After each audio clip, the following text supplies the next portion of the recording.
The United States Air Force combined the law enforcement and security specialist career field in 1997.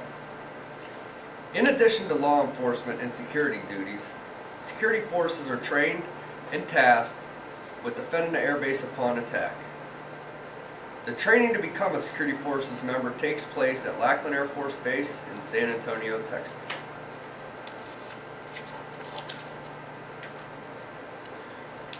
My name is Tech Sergeant Joshua Prindle, and I have been in the security forces career field for 9 years.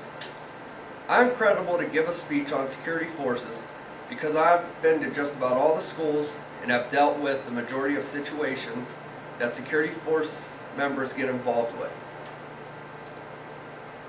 We are going to talk about security forces duties, the weapons that security forces members use, and the deployment process security forces members have to go through.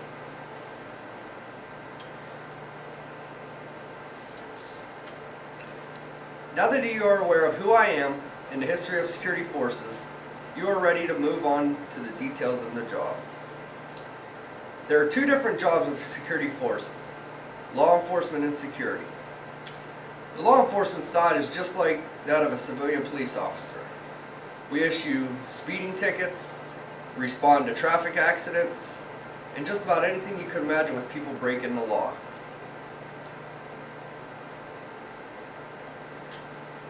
The security aspect of the job is protecting the aircraft, making sure no unauthorized individuals gain access to the restricted area. The restricted area is a red line painted around all of our assets that the security forces members have. And there's an entry control point that you use to get into the area. So when you're driving in, there's a red line, then you have to make sure you go through the entry control point, or else security forces members will jack you up, which is getting you on the ground, arresting you, and seeing why you broke the restricted area. Since we're in the Air Force, the aircraft is the major priority. Only personnel safety comes before that. Now we will get into the different types of weapons we use. We have lethal weapons and non-lethal weapons. Lethal weapons that are intended to kill something or someone. For instance, we use the Beretta M9, which is a 9mm pistol. Maximum effective range is 50 meters. We also have the Colt M4, which is just like an M16, but it's smaller. It also has a collapsible buttstock, which the M16 is long, it stays like that. The M4, you can grab the buttstock, pull it in so you can have it close to your body. Basically, it's good for clearing buildings and rooms. We also have automatic machine guns, which is the M240 and M249. The M240 is the biggest weapon we have in our inventory. And M249 is also automatic, but it's smaller than that of the M240. Also in our inventory we have the M2U00030, which is a grenade launcher. Non-lethal weapons are weapons intended to not kill, but abruptly stop an individual from doing harm to oneself or another person. We have OC pepper spray and ASP. The pepper spray is just like what the civilian police use, but ours is a little bit more powerful. The ASP is an expandable baton used to put someone on the ground who is not listening to your instructions. Here we got the OC pepper spray. It's attached to your ear. You pull it out, aim it at an individual, pull the trigger, and rise the pepper spray so it gets the full effect of an individual, and it will get them on the ground so you don't have to use lethal force.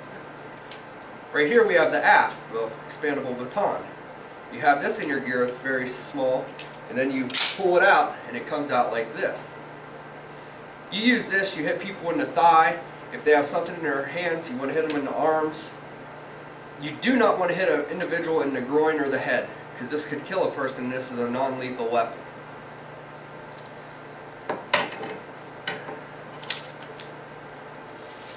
Next, we're going to get into the deployment process of security force members.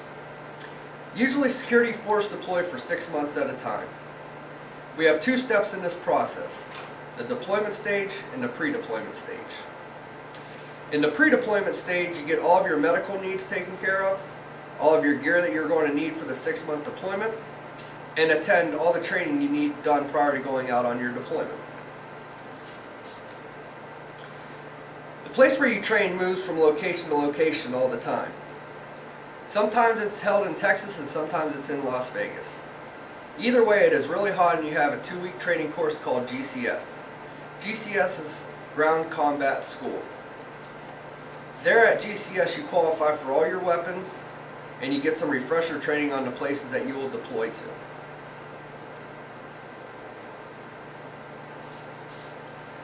After the deployment stage you have after the pre-deployment stage you have the deployment stage. This is a stage that is somewhat depressing because you have to leave your family and loved ones for a minimum of 6 months. After you get over that, everyone gets together, you pack up all your gear, and get on a plane and go to the place that you are deploying to.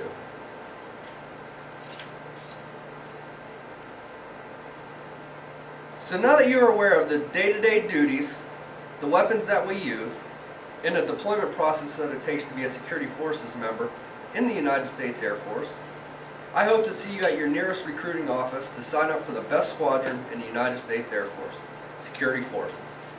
Do you have any questions?